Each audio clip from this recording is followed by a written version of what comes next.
사람들을 쳐다보는데요. 왜 은행에서 돈 꿀 생각부터 하는 거죠? 망하더라도 본인만 망해야지 왜 가족들, 친지들 그 돈까지 끌어들여가지고 2차, 3차 피해까지 나게 하는 겁니까? 자기가 잘못해서 망해놓고 본인은 또 최선을 다했다고 위안 삼고 그렇게 혼자 비관하고 또 쪼다처럼 행동하고 쪼다처럼 망했으면 스스로 쪼다라고 생각을 하고 다시 밑바닥부터 같이 일어선다 생각하고 열심히 할 일이지. 아직 나이도 정말 젊은데 혼자 우울해지고 혼자 자괴감이 빠지고 그런 황당한 상황. 그렇게 실패한 쪼다들 때문에 지금 얼마나 많은 가족들이 힘든지 아세요? 장사 좀 되는 상품 가면 저녁 7시부터 12시까지 주방에서만 일을 해도요 한 달에 2만 원은 받습니다. 밤에 일하면 시급은 1.5배예요. 요즘은 하도 고용노동법이 좋아져가지고 개념 없는 알바들이 정말 많기 때문에 안 빠지고 열심히만 해도 인정받는 시대입니다. 딴 데는 아니더라도 주방은 좀 나이 좀 있어도 열심히 하겠다면 써줄 수 있습니다. 어설프게 또 차 끌고 다니면서 주차비, 기름값도 그런 거 쓰지 말고요. 12시 끝나고 퇴근할 때는 대리기사 하면서 집으로 오던가 아니면 전동 킥보드라도 하나 사서 그것 타고 오세요. 일하면서 저녁 해결하고 교통비 안 들어가고요. 친구들 안 만나고 거기다가 알바비까지 모으면 그렇게 1년만 모아도 월급은 다 집에 갖다 주더라도 2천만 원 정도는 모을 수 있습니다. 2년을 그렇게 살면 4천만 원이 모이는 거예요. 4천만 원이 모이면서 2년을 경험치를 쌓으면서 그 생활이 어느 순간 어색하지 않고 익숙해지게 되면 그때부터 조금씩 내 가게를 차릴 그런 자격이 갖춰지기 시작한 겁니다. 그 2년 동안 정말 운이 좋으면 진짜 사장처럼 열심히 일하는 당신하고 같이 사업을 하고 싶어하는 사람이 생길 수도 있고요. 아니면 적어도 당신에게 가게를 맡기고 싶어하는 그런 사람을 찾을 수도 있습니다. 2년 동안 이곳저곳 거쳐가면서 사방으로 퍼져나가는 그런 인연들도 쌓을 수가 있고요. 인맥들도 그렇게 쌓이는 거죠. 그런 인간관계는 후일 내가 어떻게 될지 모르지만 그때 돼서 어떻게 도움이 될지 모릅니다. 그리고 결과적으로 정말 많은 고수들과 멘토들의 도움을 받게 될 거예요. 그전에는 안 보였던 나를 도와줄 고수들이 그때가 되면 눈에 보일 거고 정말 사방에 널렸거든요. 가족들에게 선언하십시오. 나는 무조건 창업을 할 거고 나는 성공을 꼭 할 거고 그렇게 해서 가족들 당신들을 먹여 살릴 거다. 그래서 오늘부터 퇴근하고 나는 호프집 주방으로 들어간다. 주말에 타다 알바를 할 거다. 퇴근은 대리운전으로 할 거다. 당신들도 힘들겠지만 우리의 미래를 위해서 내 가게가 생길 때까지 아빠를 믿어달라. 남편을 지켜봐 달라. 아들을 지켜봐 달라. 이렇게 선언하고 실행하고 직접 보여주게 되면은 아마도 가족들은 물론 처음에는 미쳤다고 할 겁니다. 그렇지만 어느 가족이든지 처음에는 당황할 수는 있겠죠. 그렇지만 그렇게 실제 실행을 하고 진심 최선을 다하는 당신을 아마도 응원해 줄 겁니다. 우리 아빠, 우리 남편, 우리 아들이 고생하는 모습을 보고 진심으로 가족들도 함께 해줄 거라고 생각을 해요. 여보세요? 그리고 시간이 지나서 우리 아기 왜? 함께 고생한 시간, 감내한 시간. 어?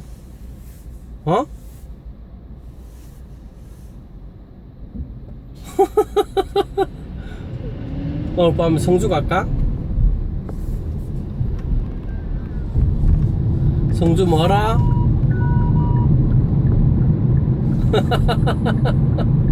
가창 갈까? 가창에 내일 손님 온다 그래가지고 안 되는데. 이천보다 내일은 손님 가득 차.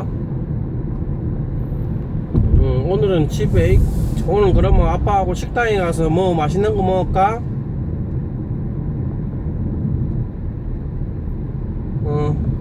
어디?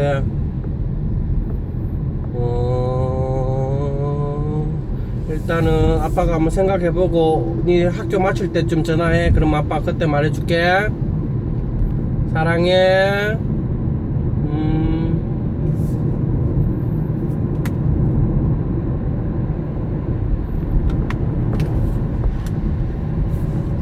행복한 시간을 함께한 그렇게 스토리를 공유한 가족들일 테니까요. 어느 날 어느 가족들보다 화목한 가족이 될 겁니다. 망한 다음에 그런 스토리 만들지 마세요. 망하기 전에 얼마든지 아름다운 스토리를 만들 수가 있습니다. 망한 다음에 나오는 스토리 그거 아름답기 참 힘들어요.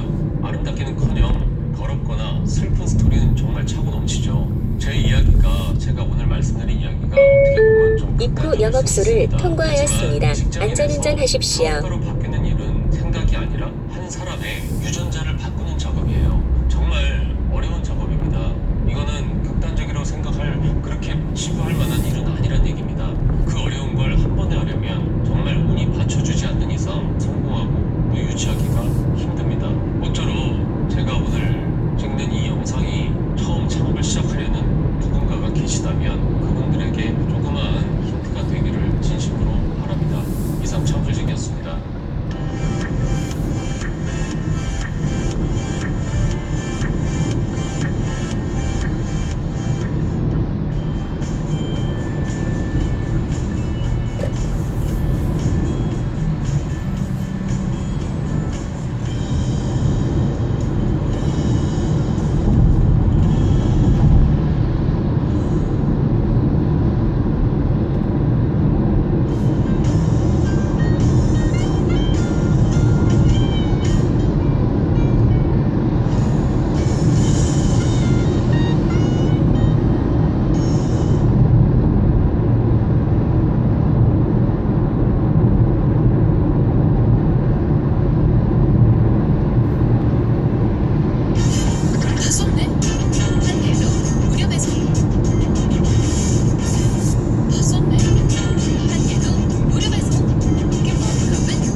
영상 끝까지 시청해주세요.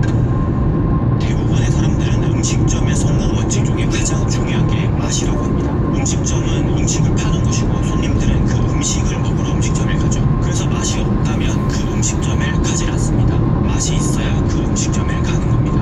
어떻게 보면 당연한 이론이고 이 맛이 성공 원칙 중에 가장 중요하다는 데 있어서 반론을 제기할 사람은 그렇게 많지 않을 거예요. 하지만 이 맛이라는 건 기준이 모호합니다. 심사위원이 없어요. 점수를 매길 수가 없습니다. 심사위원은 바로 개개인의 손님이기 때문이죠. 내가 먹어서 맛있으면 그 집은 높은 점수를 얻는 겁니다. 특히나 영향력이 있고 신뢰 있는 사람이 그 음식점의 점수를 높게 매겼다면 입소문을 타고 그 음식점은 덩달아 매출도 상승하게 되는 거죠. 그런데 과연 여러분은 그 음식점의 맛을 그 맛 하나로만 딱 표현을 하시나요? 그러니까 그 음식점의 맛을 이 맛이라는 단어 하나로만 보고 평가를 하냐는 얘기죠. 아마 아닐 겁니다. 그 음식점의 분위기라든지 서비스 그리고 기타 수십 가지의 상황들이 복합적으로 작용을 해서 그 음식점의 맛이 평가가 되는 거죠. 인간은 오감을 가진 존재이기 때문에 이 맛이라는 걸 평가하는 데 있어서 이 오감이 굉장히 중요한 작용을 합니다. 시각, 청각, 후각, 촉각, 미각 이 5가지 오감은 나도 모르게 계속 돌아가고 인지를 하고 있어요. 그리고 뇌에서 그 인지에 따라서 생각을 만들어내죠. 그런데 여기서 중요한 건 이 오감을 다 만족시켰더라도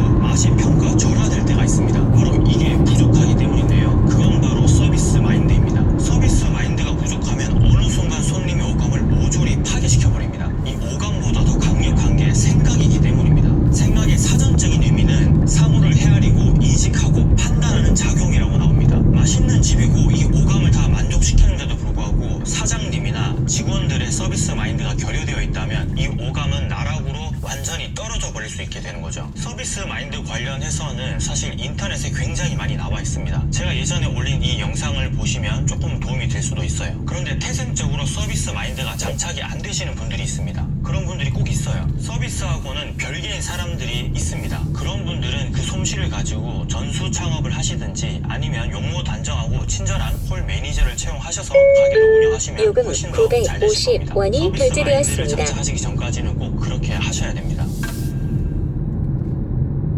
맛도 있고 서비스 마인드도 장착이 되어 있는데도 불구하고 또 문을 닫았어요. 왜일까요? 나름 단골이고 양도 푸짐하고 사장님도 친절하고 그래서 주변의 사람들한테도 많이 알렸는데 주변의 사람들마저도 야, 그 집은 정말 최고더라. 뭐 그렇게 팔아서 남는 게 있어? 라고 할 정도로 굉장히 가성비가 뛰어난 곳인데도 불구하고 문을 닫았습니다. 왜 닫았을까요? 네, 맞습니다. 가성비가 너무 많이 뛰어났기 때문입니다. 그렇게 팔아서 많이 안 남아서 문을 닫은 거죠. 아니 정확하게 얘기하면 내가 들인 노동에 비해서 벌어들이는 수익이 현저하게 적기 때문에 이건 문을 닫는 게 상책이다라고 판단해서 문을 닫은 겁니다. 최근에 수많은 전문가들이 하는 이야기가 박리담회입니다. 박리담회. 불황의 시대를 이기는 장사는 박리담회만한 게 없다고 항상 얘기를 합니다. 실제로 박리담회한 가게들이 많이 생겨났습니다. 지금도 계속 생겨나고 있어요. 무한리필이라든지 뭐 이런 식당들이에요. 특히나 프랜차이즈 쪽으로는 그 시장이 어마어마하게 커졌습니다. 저희 주변에만 봐도 엄청 많아요. 음식점, 커피, 술집, 뭐 간식 엄청나게 많이 생겨나고 있어요. 지금 또 생각이 나지 않는데 하여튼 엄청나게 많습니다. 아마 동네 한 개씩은 다들 있을 거예요. 그런 가게들이. 그런데 이런 가게들이 오래도록 유지되면서 장사가 계속 잘 될까요? 아니 장사가 잘 될 수는 있습니다. 그런데 벌어들이는 수익은 노동력에 비해서 현저히 낮을 수밖에 없습니다. 워라벨이라는 말이 있죠. 워크 앤 라이프 밸런스의 줄임말인데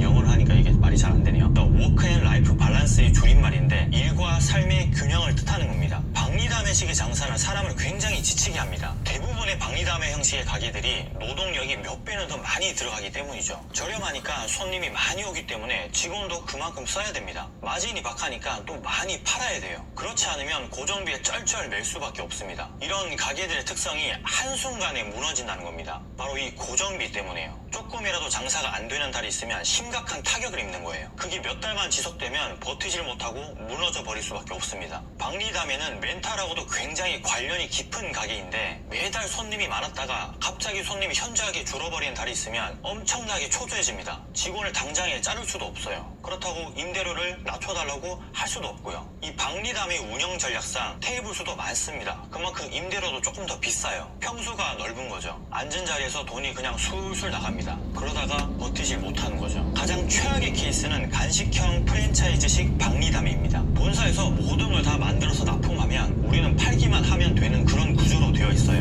12평 정도 기준으로 인테리어 비용해서 한 1억 정도 들어갑니다. 사실 인테리어라고 해봤자 대충 봐도 한 2, 3천만 원만 하면 충분할 것 같은 금액인데 뭐 가맹비며 이것저것 다 포함해서 1억이라고 하니까 일단 차립니다. 가격도 1,000원, 2,000원, 뭐 비싸봐야 3,000원 이 정도밖에 하지 않기 때문에 엄청나게 많이 팔아야 돼요. 줄을 쫙 세워놓고 계속 팔아 제껴야 됩니다. 마진은 개당 20%도 채 남질 않아요. 뭐 좋은 곳에 있어야 손님이 줄이라도 쓰니까 임대료도 꽤 비쌉니다. 손님이 또 몰릴 때는 또 굉장히 많이 몰려서 직원이 없으면 안 돼요. 물론 따로 조리를 하지 않기 때문에 편한 면도 있습니다. 하지만 본사에서 가지고 오는 금액 자체가 비쌉니다. 유행을 타서 초반에 6개월에서 1년은 반짝합니다. 뭐 그때 운이 좋으면 투자금을 뽑을 수도 있어요. 운이 좋으면 말이죠. 이때 탈출하지 못하면 나중에는 사장님 혼자서 뜨문뜨문 오는 손님한테 그걸 혼자 팔고 있는 겁니다. 유통기한도 있는 제품인데 본사에 반품은 안 되는 구조예요. 장사가 안 되니까 발주도 적게 했는데 또 뭐 그날따라 손님이 많이 왔어요. 그러면 재고가 없어서 못 팔게 되죠. 또 반대로 많이 발주를 해놔서 받아놨는데 손님이 없어요. 유통기한도 며칠밖에 안 되는데 다 버려야 되는 거죠. 반품이 안 되니까. 이런 악순환이 계속 반복됩니다. 여러 가지 사례를 말씀드렸는데 한마디로 손익계산과 워라밸이 적정하게 잘 이루어지지 않으면 뭐 맛있고 서비스 마인드가 장착이 되었다 하더라도 망하기도 쉽습니다. 포기할 수밖에 없는 구조로 가는 거죠.